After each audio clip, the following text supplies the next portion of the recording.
નમસ્તે. જીવનમાં બીજી વખત નીટ આપવાનો મોકો આવતીકાલે આપણી સામે આવી ગયો છે. 21 જૂન મિત્રો ફરીથી નીટ આપવા જઈ રહ્યા છો. એક વખત નીટ આપી હોય, ફરી એમાં ગડબડ થઈ હોય અને ફરી પાછું ઊભા થવું, આ એક અશક્ય જેવું કામ હતું. પણ મને આનંદ છે કે તમે બધા 1 મહિનાની મહેનતના અંતે ફરી પાછા ઊભા થઈ ગયા. જ્યારે તમે નીટ પછી ફરીથી રીનીટની વાતો થઈ ત્યારે ઘણા અસ્વસ્થ હતા. આપણે બધા જાણીએ છીએ કે પહેલા 3-4 દિવસ કેમ કરી નહીં તે, આપણે કેમ ભણીશું, જૂનું કેમ યાદ આવશે, જે વયું ગયું છે એને ફરીથી પાછું લાવવાનું છે, એ કેમ થશે, એવા મનોમંથનમાં હતા. પરંતુ જ્યારથી તમે ઓજમાં આવ્યા, ફરીથી ભણ્યા, ફરીથી પેપરો આપ્યા, ફરીથી ડાઉટ સોલ્વ કરાવ્યા અને ટીચરોએ કન્ટિન્યુઅસ સતત તમારી સાથે રહીને તમારી માનસિકતાનું, તમારા સ્વભાવનું સતત ધ્યાન રાખ્યું. અને આપણે બધા જાણીએ છીએ કે 1 મહિનાના અંતે તમે બધા ખૂબ સક્ષમ રીતે પાછા ઊભા થઈ ગયા. એ જ આનંદની વાત છે. મિત્રો, આવતીકાલ નીટ ફરીથી ખૂબ સારી રીતે આપવી છે. પેપર કેવું હશે હું તમને કહેવા માંગુ છું કે જો સહેલું પેપર હશે તો તમારી ચોકસાઈની કસોટી છે, તમારી પંક્ચ્યુઆલિટીની કસોટી છે. તમે કોઈ ખોટું આન્સર ટીક કરીને નથી આવ્યા ને, એની કસોટી છે.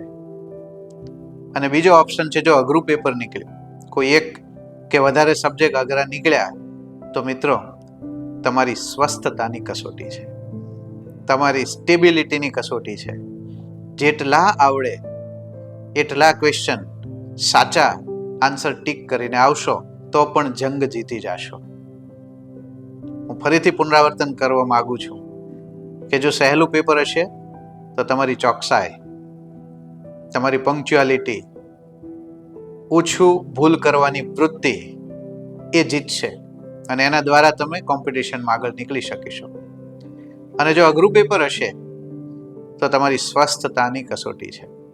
સ્વસ્થ રહેજો, જેટલું આવડે એટલું ખૂબ સારી રીતે પરફોર્મ કરીને આવજો, તમે અવ્વલ નંબર હશો.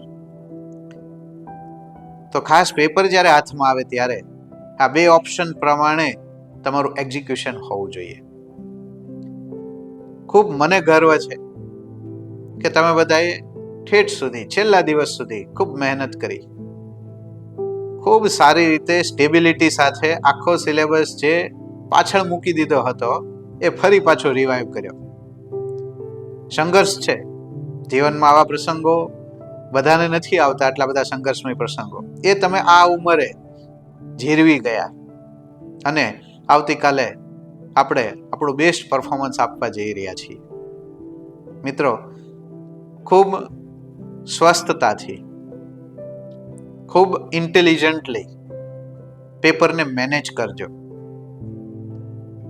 બરાબર શાંત ચિત્તે એક ક્વેશ્ચનને ટાઈમ મેનેજમેન્ટ સાથે સાચો કરીને આવજો. મને લાગે છે કે જે 2 વર્ષ અને રીનીટ વાળા મિત્રો જે 3 વર્ષ ભણ્યા છો, એ બધું જ તમને આવતીકાલે કામ લાગવાનું છે. એટલે ઓજ ઇન્સ્ટિટ્યૂટ તરફથી, મારા તરફથી આપ સર્વેને નીટ એક્ઝામ માટે ખૂબ ખૂબ શુભેચ્છાઓ પાઠવું છું. ઠાકર કરી ઠીક એ સૂત્ર આપણી સાથે છે જ, પરંતુ આપણે કર્મ કરેલું છે અને એ કર્મ વ્યર્થ નથી જતું. એ જે કાંઈ પરસેવો પાડ્યો છે, જે કાંઈ શ્રમ કર્યો છે, જે કાંઈ ભોગ આપ્યો છે, એ ક્યારેય યાદ રાખજો મિત્રો, વ્યર્થ નથી જતો. એટલે નીટ ખૂબ સારી રીતે જશે એવો મને પૂરો ભરોસો છે. પાછલા જે કેન્સલ થઈ નીટમાં પણ તમે ખૂબ સારું પરફોર્મન્સ કર્યું હતું. અહીં પણ તમે ખૂબ સારું પરફોર્મન્સ કરવા જઈ રહ્યા છો. તો પરમાત્માને પ્રાર્થના કરું કે તમને ખૂબ સ્થિરતા આપે, તમને ખૂબ ઉર્જા આપે, અને તમારું ચિત્ત શાંત રહે, પ્રસન્ન રહે અને શાંતિથી તમે પેપર પૂરું કરીને પરીક્ષા ખંડમાંથી બહાર આવો. ખૂબ ખૂબ શુભેચ્છાઓ આપું છું અને અંતર્મનથી આશીર્વાદ આપું છું. Thank you. નમસ્તે.